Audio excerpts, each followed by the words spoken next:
Bonjour à tous. On est le 24 octobre 2014. Mon nom est Jean-Philippe Lebleu du Comité pour la République du Canada, qui travaille en concert avec mon ami Charles Luxon à Cap-Haïtien. Donc, bonjour à tout le monde réuni dans la salle à Cap-Haïtien et bonjour aussi à nos auditeurs de Radio Natif Natal qui auront la chance d'écouter cette émission là, durant la semaine, ainsi que plusieurs mises à jour de la situation politique internationale. Ce que je vais faire aujourd'hui, c'est de vous donner en fait une très bonne idée d'un discours qui a été donné durant la fin de semaine du 18 au 19 octobre à Francfort en Allemagne. Un discours fait par Mme Helga Zepp-Larouche, qui est la dirigeante internationale de l'Institut Schiller. Donc, l'Institut Schiller a organisé une conférence durant cette fin de semaine-là, une conférence internationale avec des panélistes experts sur plusieurs sujets. Son discours est vraiment un discours incroyable, un discours qui donne un sens, en fait, des trois crises auxquelles l'espèce humaine fait face maintenant. Et c'est avec ça que je vais commencer la présentation. Donc, Mme Larouche, qui est en fait une activiste politique depuis déjà les années 70, qui travaille avec M. Larouche depuis ce temps-là, M. Lyndon Larouche, qui lui est aux États-Unis. Et c'est une dame qui est surnommée, en Asie notamment, est surnommée la dame de la nouvelle route de la soie. Et on va revenir sur ce sujet-là, parce que la nouvelle route de la soie est en fait la politique développée par la Chine depuis au moins 2013, donc qui est une politique avouée du gouvernement chinois. Mais Mme Larouche, en fait, a commencé le travail sur ce projet déjà dans les années 90, où à l'époque, en 1992, on parlait à l'époque du projet, le triangle stratégique, le triangle stratégique Paris-Berlin-Vienne, qui visait en fait à créer un centre de développement industriel et scientifique en Europe, qui pouvait par la suite s'étendre à travers l'Eurasie et évidemment aussi au sud à travers le continent africain. Vers les années 87-97, le projet est devenu le pont terrestre eurasiatique. Et évidemment, le projet visait plusieurs endroits, dont la Chine, l'Europe de l'Est, le Proche-Orient, même aussi l'Amérique du Nord, parce qu'on parle de connecter l'Eurasie avec le tunnel sous le détroit de Bering, donc reliant la Sibérie et l'Alaska, et par la suite le Canada et le reste de l'Amérique du Nord et du Sud. Et maintenant, la Chine, en fait, a réalisé plusieurs aspects de ce projet, de ce pont terrestre. Et évidemment, maintenant, il y a de nouveaux projets qui voient le jour à travers le monde. Et le discours de Mme Larouche donne vraiment un bon sens de la situation internationale. Donc, le discours va comme suit. Donc, ça commence. Je voudrais d'abord vous accueillir à cette conférence d'une extrême importance et vous donner aussi la bienvenue, le mot de bienvenue de M. Lyndon Larouche, qui est avec nous en esprit, et dont justement la capacité de pronostic de M. Larouche, sa capacité à faire un pronostic économique, a contribué énormément à ce qu'aujourd'hui, on ait une solution à la crise qui nous frappe. Mais il faut que je vous dise d'abord que nous sommes dans un moment de crise aux dimensions sans précédent.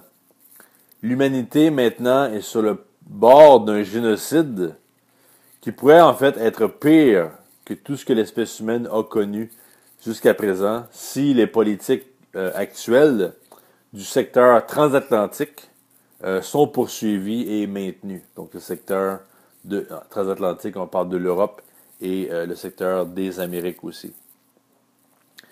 Donc Mme Larouche poursuit en disant, dans le court terme, nous faisons face à une coïncidence de 3 dangers mortels. Nous avons l'expansion du terrorisme personnifiée maintenant par le groupe État islamique, qui est en train de continuer son expansion et de causer un génocide dans la population kurde de l'Irak et de la Syrie, et aussi d'autres minorités religieuses. Donc cette situation-là pourrait rapidement atteindre un point auquel les nations contre qui ce terrorisme est dirigé n'auront d'autre possibilité que de vraiment faire une guerre totale qui pourra ensuite en fait détruire la région de l'Asie du Sud-Ouest et par la suite démarrer une guerre mondiale, une guerre globale. La deuxième menace, le deuxième danger, également aussi mortel, est la situation où l'on risque en fait une pandémie à cause du virus le virus Ebola, qui est maintenant en train de devenir hors de contrôle et qui a ravagé plusieurs nations de l'Afrique de l'Ouest et qui est maintenant en train de se propager en Europe et aux États-Unis et en Amérique latine. Et contrairement aux assurances irresponsables faites par les experts de ce qu'on appelle le secteur développé, comme aux États-Unis, au Canada, en Europe, qui disent, eux, qu'il n'est pas possible que le virus continue de s'étendre et qu'en fait, les nations développées sont préparées et protégées contre ce virus-là. En fait, tous ces mensonges-là risquent de créer une situation où la situation est encore plus hors de contrôle. Et le troisième danger mortel, c'est celui auquel on fait face, et c'est une menace absolument certaine, qui est celle d'un nouveau crash financier, qui serait encore pire que celui de 2008, si l'Europe et les États-Unis poursuivent leur politique de bail-in, donc la politique modelée sur la politique de Chypre, c'est-à-dire qui est en fait de faire une coupe dans les comptes de la population même, donc de prendre une partie de leur argent afin de payer les banques, afin de sauver les banques. Et cette politique-là nous amènerait le monde dans un âge sombre. Et avec ça aussi, une guerre pourrait résulter de ce danger. Et en fait, toutes les armes, comme les armes nucléaires en existence, pourraient être en fait utilisées. Maintenant, ce que je veux dire, c'est qu'il faut aussi mettre l'accent sur le fait que ces trois dangers-là ne sont pas le résultat d'un processus inévitable. Mais ce sont des crises faites par l'homme et donc auxquelles on peut remédier. Mais on doit d'abord reconnaître que ces politiques-là, que ces dangers-là sont le résultat d'un échec politique de l'establishment de la région transatlantique et qu'on peut les corriger si la volonté politique peut être mise en branle afin de faire cela. Maintenant, concernant la première menace, celle d'État islamique, le groupe terroriste, qui avance encore de manière très rapide, malgré les bombardements faits par les États-Unis, bombardements aériens. En fait, pour bien comprendre, il faut comprendre que M.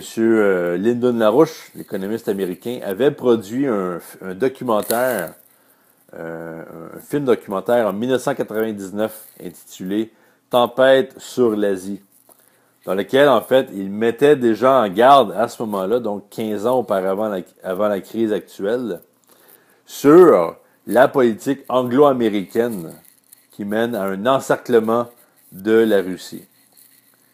Donc, on a un encerclement de la Russie et aussi de la Chine en utilisant des cellules terroristes pour préparer un terrain pour en fait une guerre mondiale.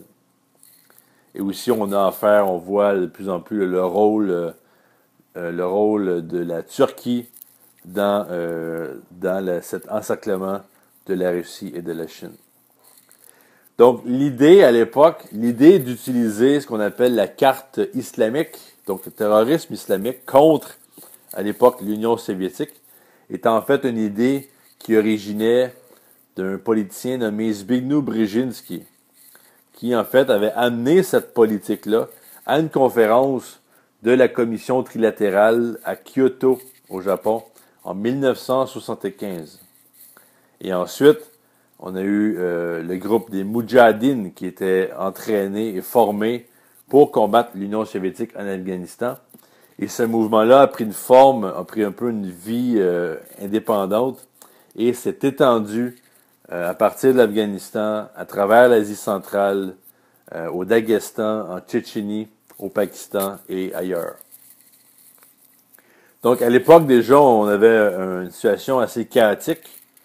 Et ce qui s'est ajouté à ça a été une politique qu'on appelle aujourd'hui la politique de changement de régime, qu'on a connue avec la politique de George Bush en 2003.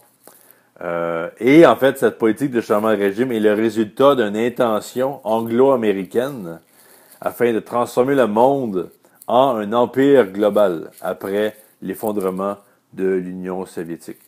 Et la politique de changement de régime a aggravé la situation, en fait, en démantelant les États-nations, qui sont, elles, les organisations basées sur des principes qui assurent l'ordre international.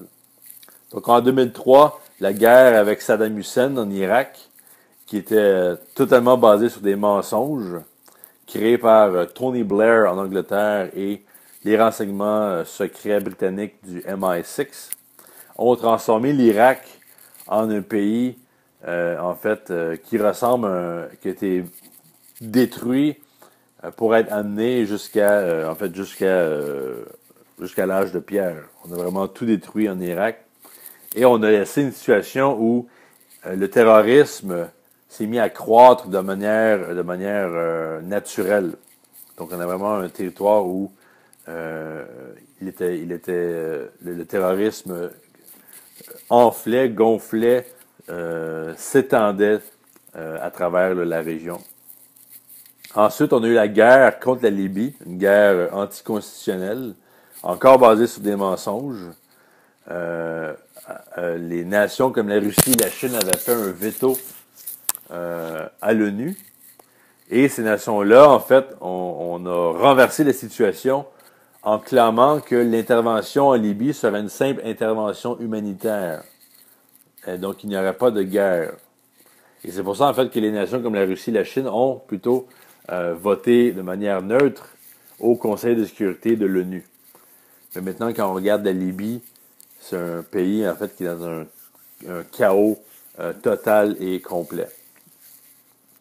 Ensuite, on a eu les mensonges avec la Syrie, où on disait que le gouvernement Assad voulait utiliser des armes chimiques contre sa propre population, ce qui n'a jamais été prouvé. Et au contraire, ça a été prouvé que les armes chimiques ont été utilisées par les rebelles, qui étaient, eux, appuyés par l'Arabie saoudite et les nations occidentales. Néanmoins, le mensonge qu'Assad a utilisé des armes chimiques est encore maintenu par les médias de masse dominants aujourd'hui. On a réussi, concernant la Syrie, on a réussi à éviter les frappes militaires jusqu'à la dernière minute. Mais si on regarde encore à la région, on voit que l'Irak et la Syrie aujourd'hui sont beaucoup trop faibles pour être capables de combattre l'État islamique. Et en Europe, on a maintenant des propositions complètement folles, par exemple provenant du Parti vert en Allemagne, d'utiliser des troupes allemandes sous un mandat de l'ONU, des Nations Unies, et en fait utiliser ces troupes-là pour faire un coup d'État nazi en Ukraine, donc de donner le pouvoir en fait aux forces nazies qui se sont infiltrées dans le gouvernement ukrainien depuis les dernières 2 années d'incertitude politique, depuis les manifestations du Maïdan. Et évidemment, ainsi, contribuer à l'isolation de la Russie et donc les chances dans ces conditions présentes, c'est qu'en fait un mandat de l'ONU pour une pareille mission, évidemment, ne serait pas possible. Et en fait, il faut bien comprendre que, pour donner un exemple, le ministre des Affaires étrangères allemand a fait le point récemment, a fait le point là, de la déstabilisation en Ukraine. Et récemment, il s'est déplacé en Arabie Saoudite pour accentuer, en fait, pour donner un peu un sens du rôle de leadership que l'Arabie Saoudite doit jouer dans le combat contre État islamique. Ça, c'est comme demander au renard de surveiller le poulailler. Et en fait, le représentant politique du parti CDU en Allemagne, donc Philipp Missfelder, dit que pour la Syrie, il n'y a qu'une seule solution politique sans Assad, mais que temporairement, il faut maintenant appuyer le président Assad, sinon l'État islamique va prendre le dessus. Donc ça, c'est vraiment des déclarations assez, des déclarations amateurs, amateurs politiques. Donc ces babbleurs, ces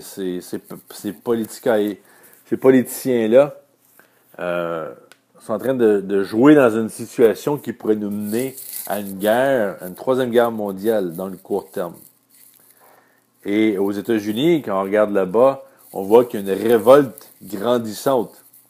On demande en fait à aller au fond de la présente crise concernant l'État islamique en prêtant attention en fait aux réelles circonstances des attentats du 11 septembre et de publiciser en fait l'entièreté du rapport officiel sur le 11 septembre fait par une enquête du Congrès américain concernant justement les renseignements là, autour de l'attaque du 11 septembre 2001. Et qui était un produit, en fait, ce rapport a été produit sous le leadership du sénateur Bob Graham, qui est un ancien sénateur aux États-Unis. Donc, le combat aux États-Unis, c'est, afin de déterminer où le monde ira, il faut révéler les 28 pages de ce rapport sur le 11 septembre afin de montrer le rôle de l'Arabie saoudite dans les attaques du 11 septembre 2001 et en fait de jeter la lumière sur qui est le véritable ennemi des États-Unis et des nations et comment en fait éradiquer le problème du terrorisme aux États-Unis et dans le monde en fait. Et récemment, on a eu au Canada, on a eu au poste CBC, donc le Canadian Broadcasting Corps, qui a publié il y a de ça une semaine une entrevue de 11 minutes à la radio dans laquelle il était question justement de ces fameux 28 pages. Et ce qui était dit, une des choses qui a été dit justement par le vice-président Joe Biden, il disait, lui, que le plus gros problème, en fait, c'est nos alliés. Nos alliés dans la région du Proche-Orient sont le plus gros problème en Syrie, parce qu'ils ont aidé à travers le temps, à travers le récent passé, à créer les institutions terroristes comme État islamique. Donc, évidemment, ça faisait partie d'un discours un peu plus long qui a été donné environ 2-3 semaines auparavant, dans lequel il disait que justement le bombardement fait par les États-Unis d'État islamique maintenant, en fait, ça c'est le vrai problème, c'est que les alliés, comme l'Arabie Saoudite, le Qatar et les nations les Émirats Arabes Unis, ils sont en train de pourchasser en fait des politiques différentes et que les États-Unis en fait ne peuvent pas compter sur ses alliés dans le Proche-Orient. Mais en fait, quand on regarde justement ce que le sénateur Bob Graham a dit durant cette entrevue d'11 minutes, en fait, évidemment, lui-même ayant lu les 28 pages, mais étant sous sermon, ne pouvant révéler le contenu de ces 28 pages-là, il dit quand même, il dit la connexion est une connexion directe.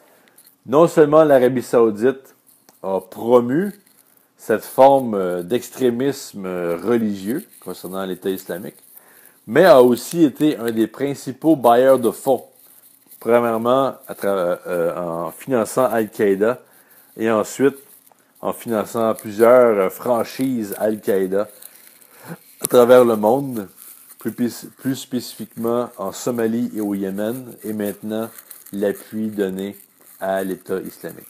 Donc ça, c'est vraiment une déclaration dynamite. C'est une déclaration explosive. Et le scandale, c'est évidemment que les dirigeants de l'Europe savent cela. Ils sont au courant de ça.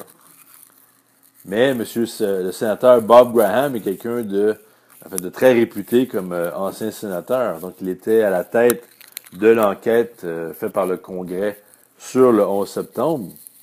Et à cette époque-là, quand vous regardez l'Allemagne, par exemple, vous aviez M. Steinmeier, qui est maintenant le ministre des Affaires étrangères en Allemagne.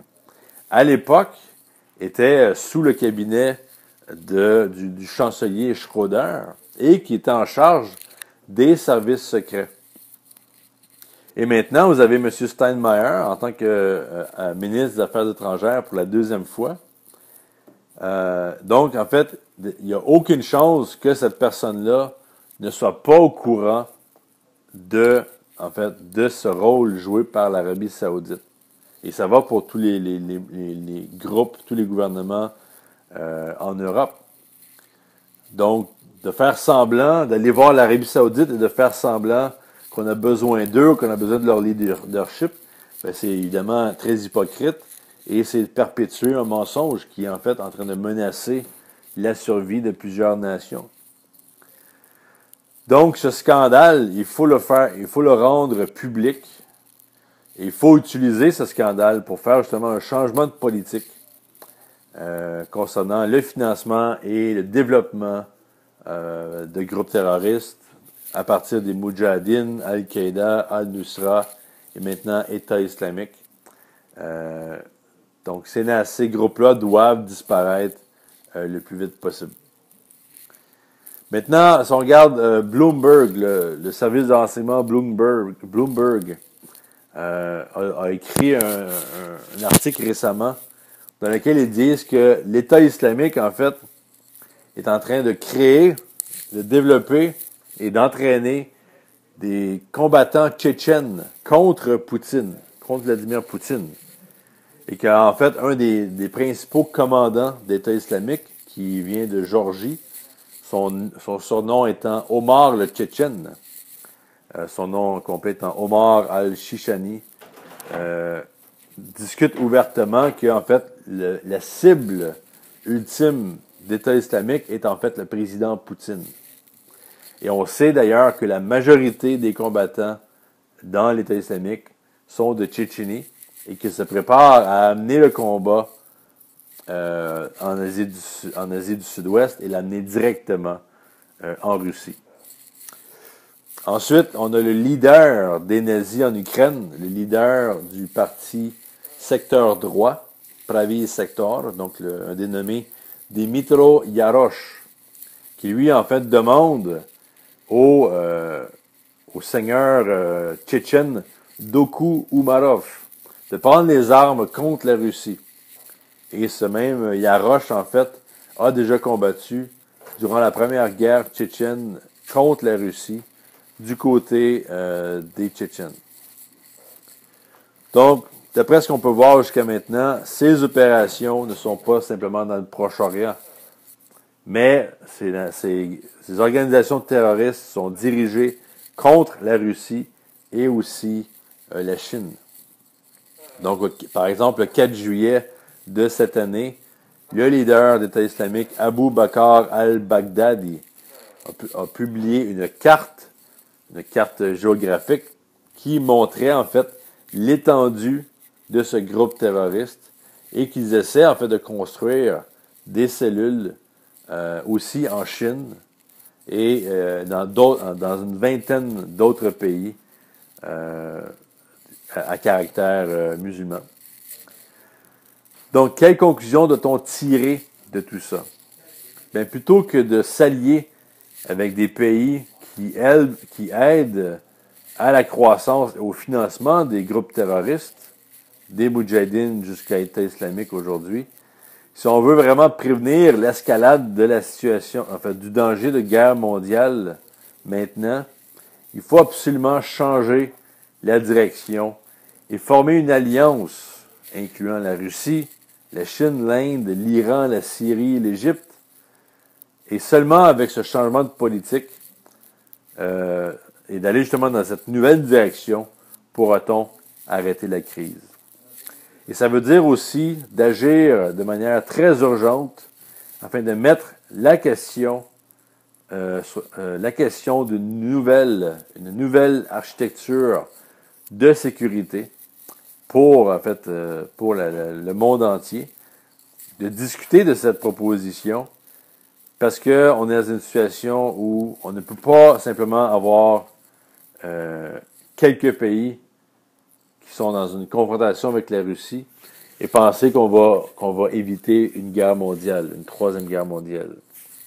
Il faut revenir, en fait, au droit international. Il faut revenir au respect absolu de la souveraineté nationale, comme ça a été développé par la paix de Westphalie, les négociations de la paix de Westphalie, et comme c'est représenté maintenant par la Charte des Nations Unies.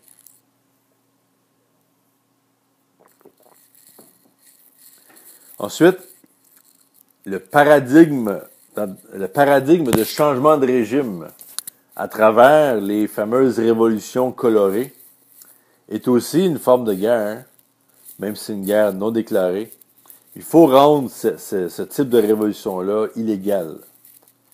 Mais plus précisément, ce qu'on appelle la doctrine Blair, pour Tony Blair, ce qui est appelé aujourd'hui l'intervention humanitaire. En 1999, Tony Blair a donné un discours à Chicago dans lequel, enfin, le discours a permis de changer la doctrine de l'OTAN et de l'Ouest de manière complète, en disant en fait qu'à partir de maintenant, les interventions militaires humanitaires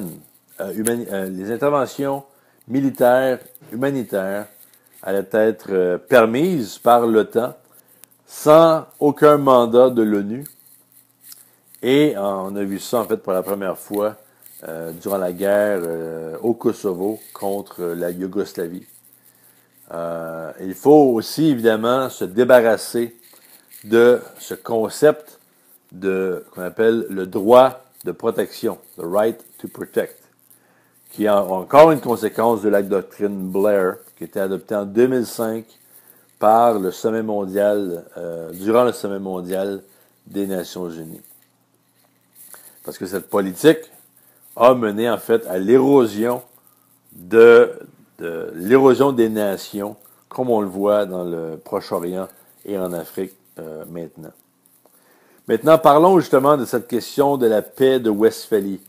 Une paix qui était le processus qui a abouti en 1648 en Europe. Un processus qui a mis fin à 150 ans de guerre religieuse, 150 ans successifs de guerre religieuse, et qui représentait une percée absolue et pour la première fois l'établissement du droit international. Et si vous regardez au principe de la paix de Westphalie, le premier principe dit que pour garder la paix, tous les crimes qui ont été commis de tous les côtés doivent être pardonnés. Et le second principe dit que, à partir de maintenant, la politique étrangère des nations doit être basée sur l'intérêt, l'avantage de l'autre, l'avantage et l'intérêt de nos voisins. Et qu'il doit y avoir un respect absolu de la souveraineté nationale. Ce qui veut dire aujourd'hui que nous devons absolument mettre un terme à l'idée des intérêts géopolitiques d'une nation ou d'un groupe de nations. Parce que c'est la géopolitique qui a mené à 2 guerres mondiales durant le dernier siècle et qui est en train de nous amener dans une 3e guerre, sortant justement du jeu du grand échiquier qui est l'encerclement de la Russie et de la Chine. Il nous faut remplacer la géopolitique par l'idée des buts communs de l'humanité et nous devons construire une nouvelle architecture de sécurité qui devra prendre en considération l'intérêt de chacune des nations de la planète. L'actuel président chinois Xi Jinping a dit plusieurs fois qu'on ne peut pas avoir de sécurité dans le monde simplement pour quelques nations et le chaos pour les autres nations. Donc, on a besoin d'une paix mondiale. Donc, voici pour le premier danger. Donc, regardons maintenant le deuxième danger, donc le danger de pandémie du virus Ebola, qui est maintenant hors de contrôle. Comme on sait maintenant, il n'existe aucun traitement, aucune cure, aucun vaccin, et l'Ebola est un virus extrêmement agressif, avec un taux de mortalité de 70 à 80%. Et le taux de croissance des cas augmente de manière exponentielle. Et les approximations actuelles sont que d'ici le mois de janvier de 2015, on aura environ 1,5 million de personnes infectées par le virus. Donc aujourd'hui, on parle entre 10 et 20 000 nouveaux cas de gens infectés par semaine. Et évidemment, les travailleurs médicaux sur le terrain, à cause de la situation chaotique, ont arrêté de compter parce qu'évidemment, ils n'ont pas le temps de faire des statistiques pour vraiment savoir où le virus en est rendu.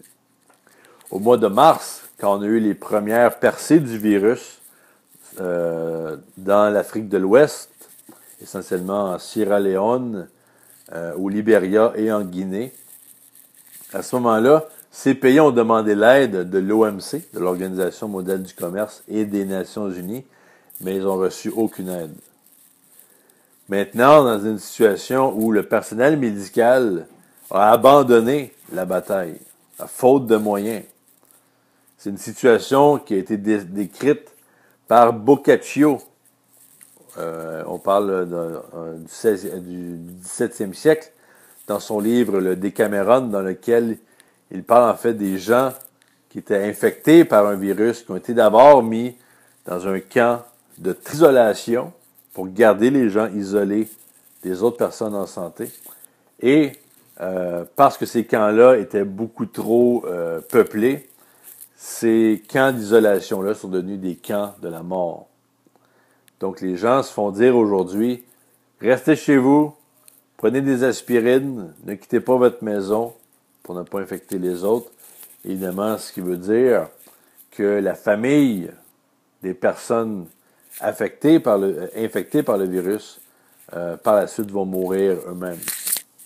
Et tous les gens qui viennent à l'hôpital se font dire, quittez, on ne peut pas vous aider, et en fait, allez mourir ailleurs. Si on veut bien comprendre la situation, il faut retourner en 1972, où Lyndon LaRouche, économiste américain, avait créé un groupe, enfin une force d'investigation pour comprendre les implications à long terme des conditionnalités du Fonds monétaire international. Du Fonds monétaire international était appliqué, c'est-à-dire une politique d'austérité économique extrême. Donc, en appliquant ces politiques-là du Fonds monétaire international, cela nous mènerait un certain temps.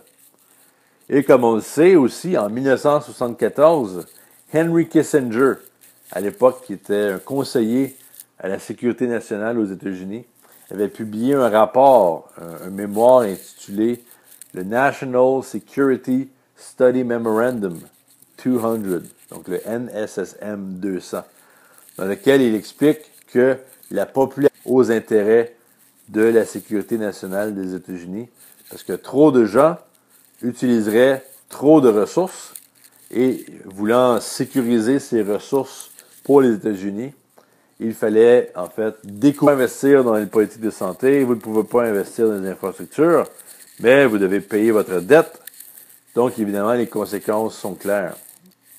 Et Washington Times, dans lequel le CDC, en 2008, disait que les coupures dans le budget qui était planifié par l'administration Obama mèneraient à une situation où de simples maladies. Il faut comprendre que la situation en Europe et aux États-Unis est beaucoup plus pire que ce qu'on pense.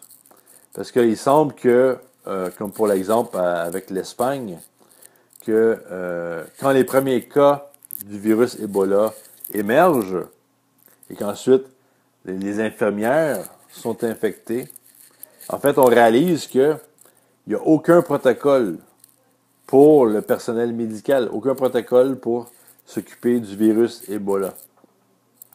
Et plutôt qu'amener les gens qui sont infectés, de les amener dans des hôpitaux qui ont la capacité de s'occuper de ça, donc on parle des hôpitaux de niveau 4. Donc, au lieu de les amener là, ben, on réalise en fait qu'il y a un manque complet de préparation et que les infirmières sont laissées à elles-mêmes pour savoir qu'est-ce qu'elles ont à faire. Aux États-Unis, on a 4 hôpitaux seulement qui ont la capacité de traiter le virus, un virus comme celui d'Ebola. Donc, 4 hôpitaux de niveau 4. En Allemagne, il y a seulement assez de lits d'hôpitaux pour 50 personnes concernant la capacité de s'occuper du virus de l'Ebola. 50 lits d'hôpitaux. Et mercredi dernier, donc le 15 octobre, il y a eu un appel conférence aux États-Unis durant lequel le syndicat uni national des infirmières aux États-Unis, un appel conférence sur lequel il y avait 11 500 infirmières, durant lequel ils ont carrément blâmé l'administration Obama pour le manque de préparation dans le système de santé américain. Les infirmières ont reçu aucun entraînement, aucun matériel de protection, aucune manière de se débarrasser du matériel infecté, aucun masque respiratoire, etc. Et de plus, on a une recherche qui a été publiée récemment par Rebecca Milner de l'Université du Minnesota dans le groupe qu'on appelle le International Medical Corps, dans lequel elle explique que, contrairement à la ligne officielle, le virus Ebola peut être transmis à travers ce qu'on appelle l'aérosol. Donc, en d'autres mots, c'est faux de dire que le virus peut être simplement transmis à travers les fluides corporels. Donc, par exemple, à travers l'éternuement, on peut transmettre le virus. Espagnol, il y a de ça environ 2 mois, quand on a montré, le militaire espagnol a dit, utilisons nos équipes des armes chimiques, biologiques et atomiques, qui, eux, ont reçu une formation, justement, dans ce genre de crise-là. Eux, ils sont entraînés. Mais cette proposition a été rejetée par le gouvernement à l'époque. Et au lieu de ça, les gens infectés ont été envoyés à l'hôpital Charles III de Madrid, et ce qui n'a pas été suffisant. Et de toute manière, l'unité a reçu des coupures budgétaires énormes dues à la privatisation du système de santé. Donc, en fait, un simple petit vidéo de 20 minutes sur de la préparation, de l'entraînement, c'est ridicule, c'est vraiment stupide. Donc, les experts de ce groupe militaire ABC ont donné une entrevue récemment au magazine El Confidencial Digital, rapportant en fait que quand les équipes, les troupes sont formées, par exemple, ils sont entraînés à mettre et enlever l'équipement de protection des centaines de fois. Dans cette situation, vous seriez mort maintenant. Donc, ce sont des gens qui sont entraînés à un niveau extrême. Et maintenant, on a 500 docteurs et récemment que le virus le plus mortel, sont en train de détruire le système de santé publique à travers la privatisation. Évidemment, ça ne s'applique pas simplement à l'Espagne, ça s'applique à beaucoup de nations.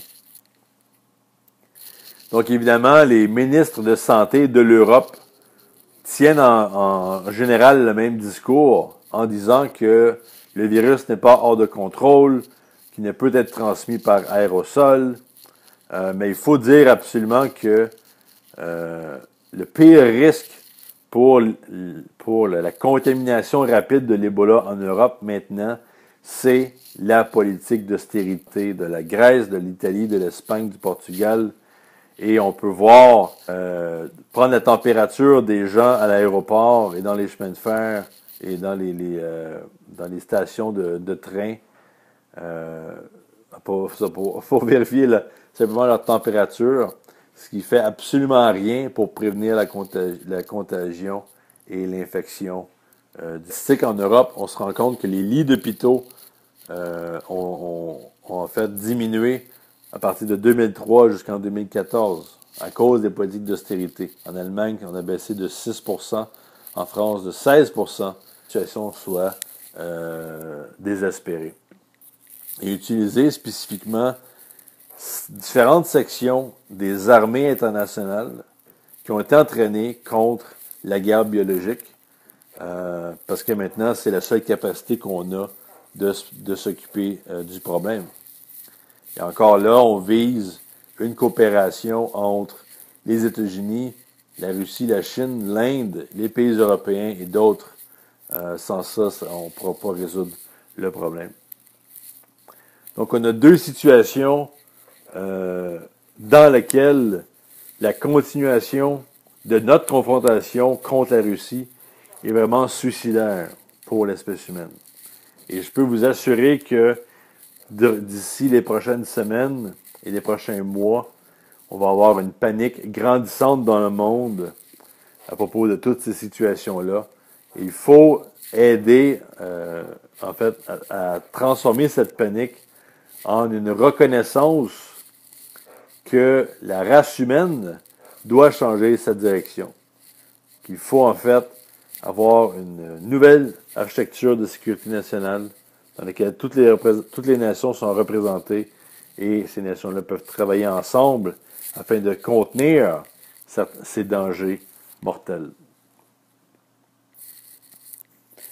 Donc, de retour dans les années 70, Lyndon LaRouche appelait à l'époque à une initiative de défense biologique.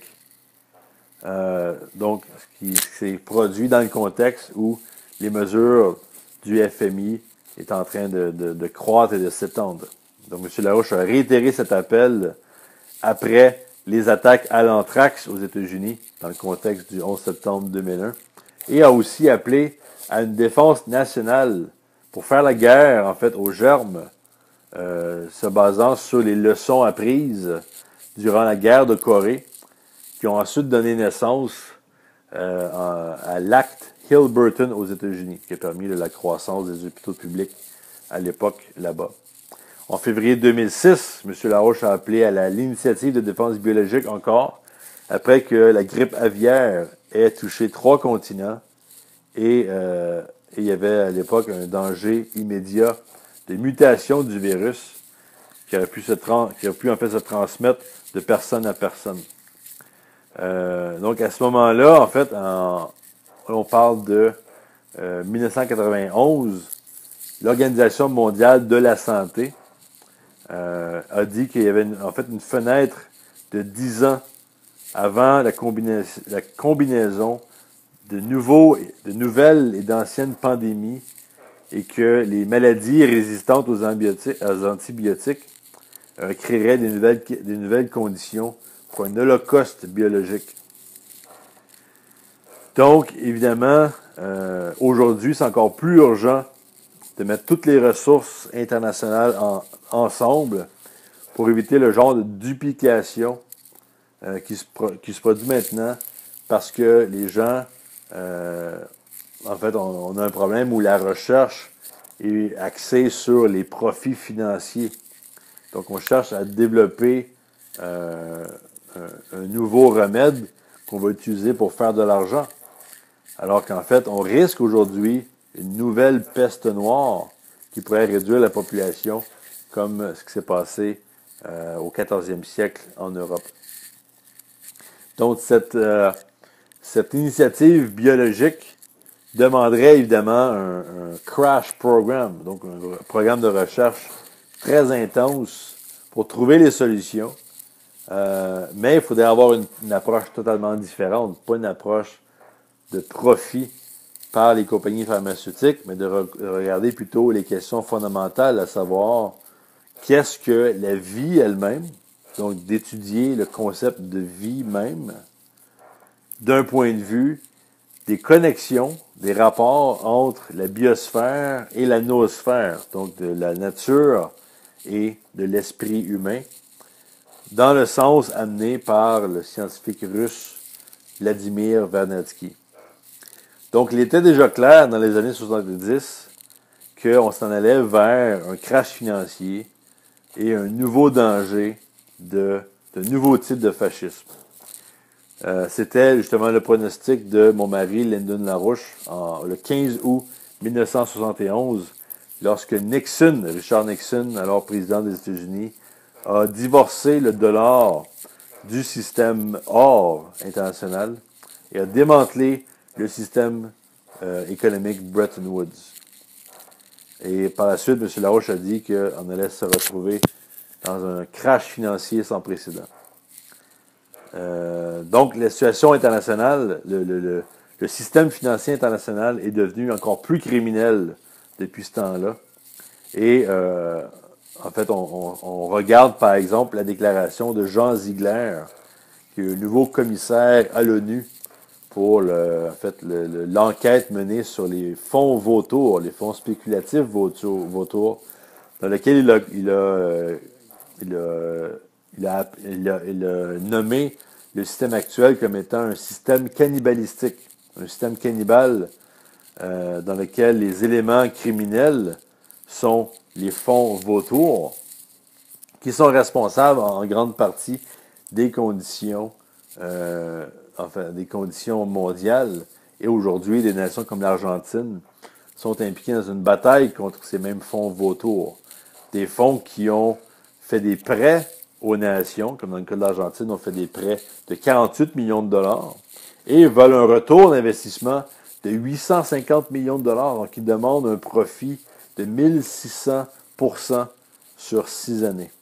Et on vient de découvrir aussi que c'est quelque chose qui a été fait à Congo-Brazzaville à travers le même fonds vautour, un fonds appelé Elliott Management, mené par Paul Zinger, qui lui-même est en guerre contre l'Argentine maintenant.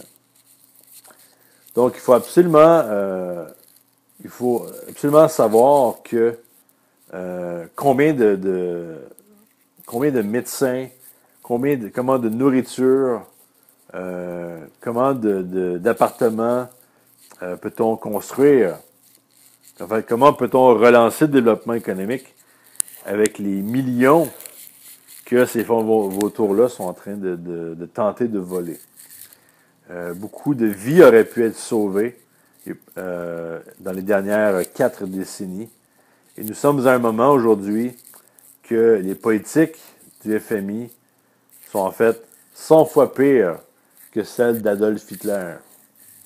Il faut regarder maintenant justement regarder combien de gens ont été tués entre-temps. Et évidemment, vous allez voir que si vous regardez ça, vous allez voir que c'est pas une exagération. Bien au contraire, cette comparaison est très valide. Donc, le système actuel qui nous a amené dans une situation où 85 personnes possèdent autant de richesses que 3,5 milliards de personnes, que ce système-là est en train de crasher. Ce système-là va se désintégrer, il se désintègre maintenant. Et si rien n'est changé entre-temps, on va se retrouver dans une crise financière pire que celle de 2008, parce que les institutions, les banques qui sont supposément trop grosses pour tomber, les too big to fail banks, sont maintenant aujourd'hui 50% plus grandes, mais aussi sont 50% plus endettées. Et il y a maintenant, on entend une chorale d'experts financiers qui disent que la grande crise est sur le point de se produire. William White, l'ancien chef de la BIS, donc le Bank for International Settlements, et aussi Guy Debelle, le dirigeant du comité du commerce de la BIS, disent que il va y avoir un crash violent qui va se produire bientôt. Thomas Hoenig, le vice-représentant de la FDIC aux États-Unis, a dit récemment que les banques qui sont supposément trop grandes pour tomber vont tomber et qu'ensuite tout le système va tomber. Et aussi, on a, avec la situation en Europe et aux États-Unis, des nations qui se préparent à faire des bail-in, donc de prendre l'argent dans les dépôts de la population pour sauver le système bancaire actuel. Donc, ce que je disais au début, c'est que ces trois crises existentielles coïncident et que si rien n'est fait pour opérer un changement dramatique dans cette situation-là, on est aussi bon que mort. Donc, on est fichu si on ne change pas la situation.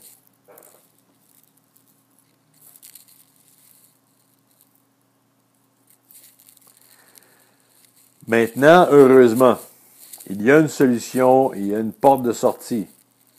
Parce qu'on a un développement parallèle à cette crise qui s'est développé comme une directe réaction du système de profit casino criminel et immoral qu'on connaît aujourd'hui. Cette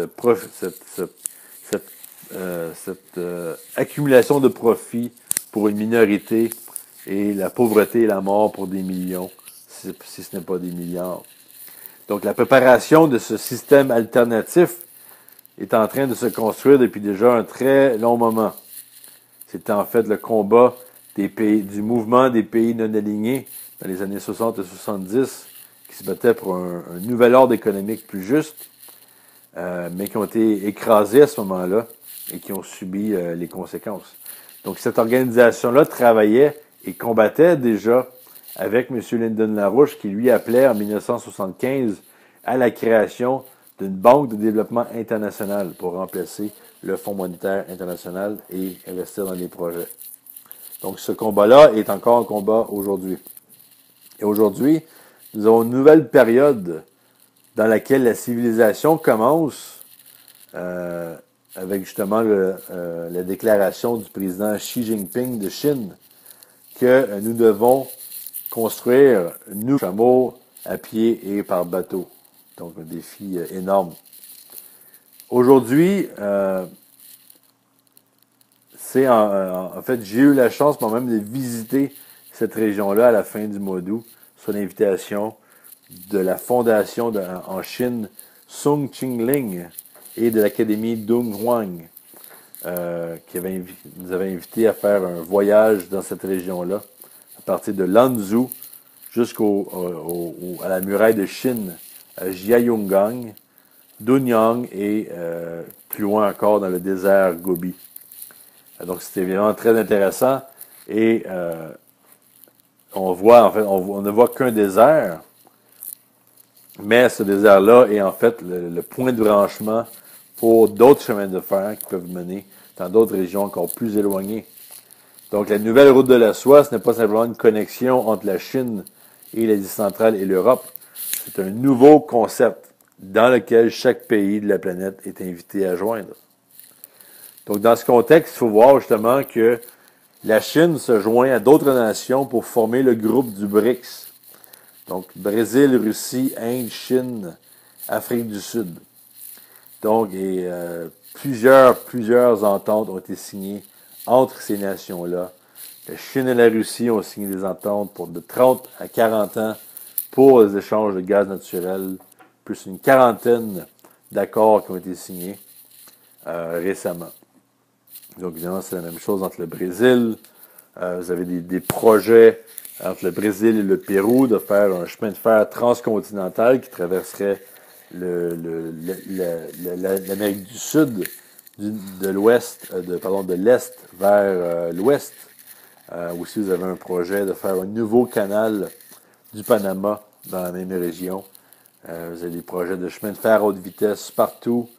Vous avez des nouvelles instituts pour créer du crédit pour les grands projets. Donc, 3 banques qui vont remplacer le Fonds monétaire international et la Banque mondiale, qui sont des institutions qui ont failli, qui n'ont aucunement marché. Beaucoup d'accords sur le développement de l'énergie nucléaire aussi. On parle de plusieurs dizaines de centrales nucléaires qui vont être construites dans l'avenir prochain. Et vous avez évidemment la demande, ou la mobilisation plutôt, clé de la Chine qui veut aller sur la Lune pour aller chercher de l'hélium-3 pour l'utiliser dans le but de développer la fusion nucléaire, qui est l'énergie du futur, l'énergie pour les prochains milliers d'années, et qui va permettre justement à l'espèce humaine au complet de faire un saut qualitatif jamais conçu auparavant. Donc, il faut maintenant définir une solution aux problèmes présents dans le monde en se positionnant du point de vue de l'avenir. Où voulons-nous, en tant qu'espèce humaine, être dans les 2 prochaines générations ou d'ici 100 ans?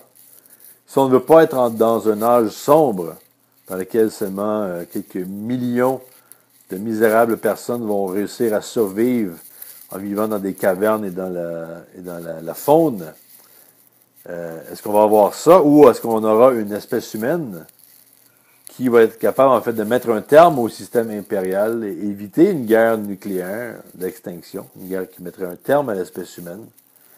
Donc, dans ce contexte-là, il faut changer l'identité de l'espèce humaine et revenir à cette conception de l'humain en tant qu'espèce créative, en tant que, en fait, seule espèce créative connue dans l'univers jusqu'à maintenant.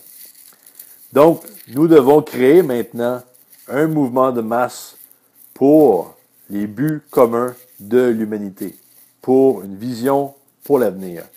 Un monde dans lequel nous aurons accompli la sécurité matérielle, la sécurité énergétique pour toute l'espèce humaine, parce que nous devons installer une base industrielle sur la Lune pour aller chercher l'hélium-3, pour développer la fusion l'énergie de fusion et aussi développer de nouveaux types de ressources naturelles qui nous permettront de créer les conditions d'une économie isotopique, une économie basée sur des procédures médicales précises avec des équipements de haute technologie, avec aussi une production industrielle pour la propulsion spatiale à travers le système solaire et au-delà.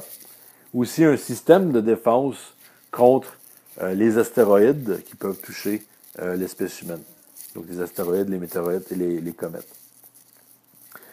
Nous devons avoir des révolutions scientifiques nouvelles afin de découvrir comment notre système solaire et notre galaxie fonctionnent réellement. Et quel est vraiment cet univers dans lequel nous sommes avec ces milliards de galaxies. De quoi parle-t-on exactement? On doit avoir une réponse à ça. Et donc, cette nouvelle architecture de sécurité doit partir de ce point de vue-là. Pas simplement d'un point de vue de sécurité contre le terrorisme, mais de sécuriser, en fait, le développement de l'espèce humaine. Donc, ce concept de la nouvelle route de la soie n'est pas simplement une connexion entre les nations de la planète, une simple connexion physique, comme l'ancienne route de la soie l'était, mais elle doit devenir en fait un pont terrestre mondial connectant tous les continents et aussi aider à élever l'espèce humaine vers les étoiles, une espèce humaine liée ensemble, élevée afin de connaître et afin de penser justement à un niveau supérieur, contrairement à la situation actuelle.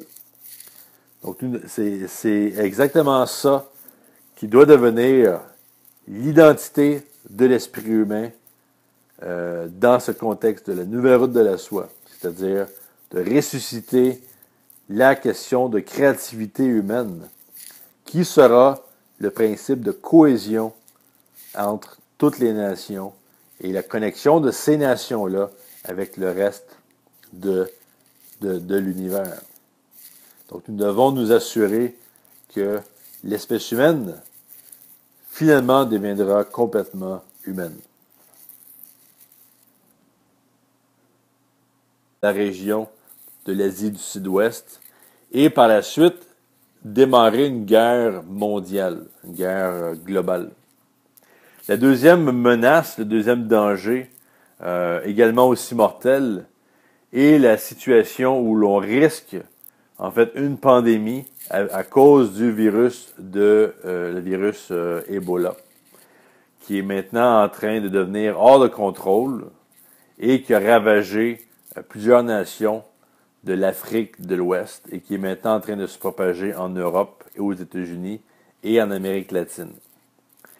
Et contrairement aux assurances irresponsables faites par les experts de ce qu'on appelle le secteur développé, comme aux États-Unis, au Canada, en Europe, qui disent, eux, qu'il n'est pas possible que le virus continue de s'étendre et qu'en fait, les nations développées sont préparées et protégées contre ce virus-là. En fait, tous ces mensonges-là risquent de créer une situation où la situation va être encore plus hors de contrôle. Et le troisième danger mortel, c'est celui auquel on fait face, et c'est une menace absolument certaine, qui est celle d'un nouveau crash financier, qui serait encore pire que celui de 2008, si l'Europe et les États-Unis poursuivent leur politique de bail-in, donc la politique modelée sur la politique de Chypre, c'est-à-dire qui est en fait de faire une coupe dans les comptes de la population même, dont de prendre à soi est en fait la politique développée par la Chine depuis au moins 2013, donc qui est une politique avouée du gouvernement chinois. Mais Mme Larouche, en fait, a commencé le travail sur ce projet déjà dans les années 90. Où à l'époque, en 1992, on parlait à l'époque du projet, le triangle stratégique Paris-Berlin-Vienne, qui visait en fait à créer un centre de développement industriel et scientifique en Europe, qui pouvait par la suite s'étendre à travers l'Eurasie et évidemment aussi au sud à travers le continent africain. Vers les années 96-97, le projet est devenu le pont terrestre eurasiatique.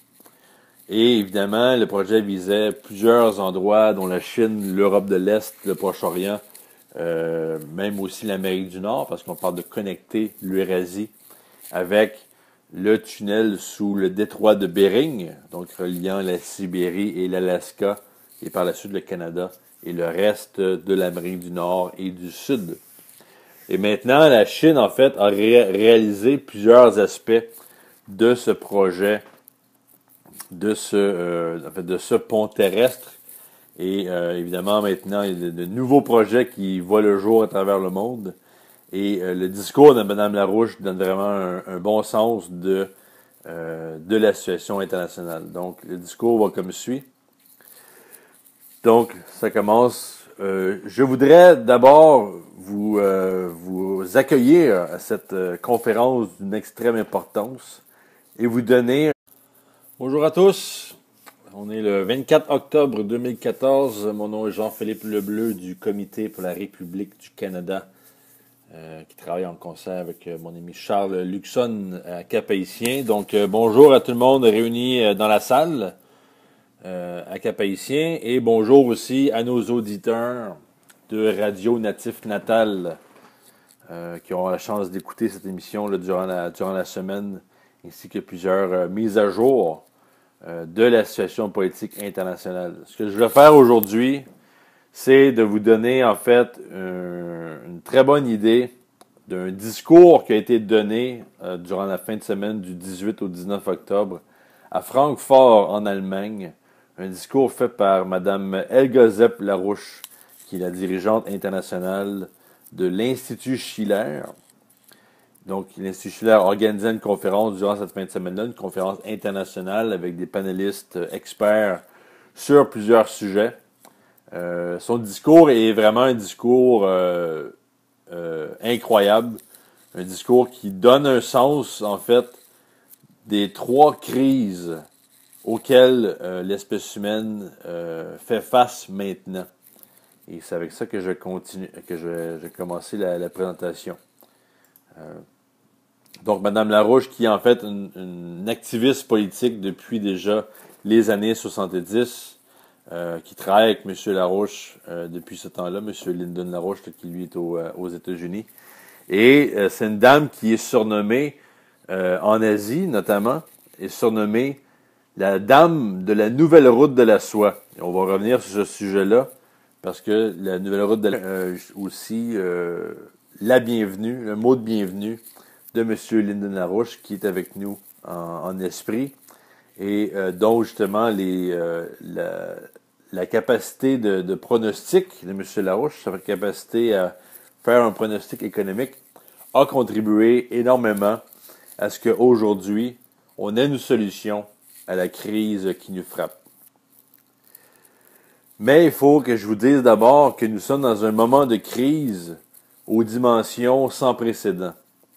L'humanité maintenant est sur le bord d'un génocide qui pourrait en fait être pire que tout ce que l'espèce humaine a connu jusqu'à présent si les politiques actuelles du secteur transatlantique sont poursuivies et maintenues. Donc le secteur transatlantique, on parle de l'Europe et le secteur des Amériques aussi. Donc Mme Larouche poursuit en disant, dans le court terme, nous faisons face à une coïncidence de 3 dangers mortels. Nous avons l'expansion du terrorisme, personnifié maintenant par le groupe État islamique, qui est en train de continuer son expansion et de causer un génocide dans la population kurde de l'Irak et de la Syrie, et aussi d'autres minorités religieuses.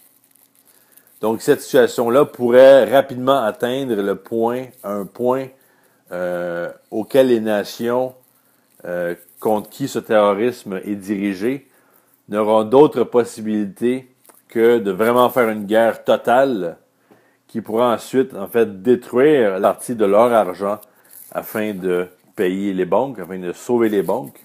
Et cette politique-là nous amènerait le monde dans un âge sombre. Et avec ça aussi, une guerre pourrait résulter de ce danger.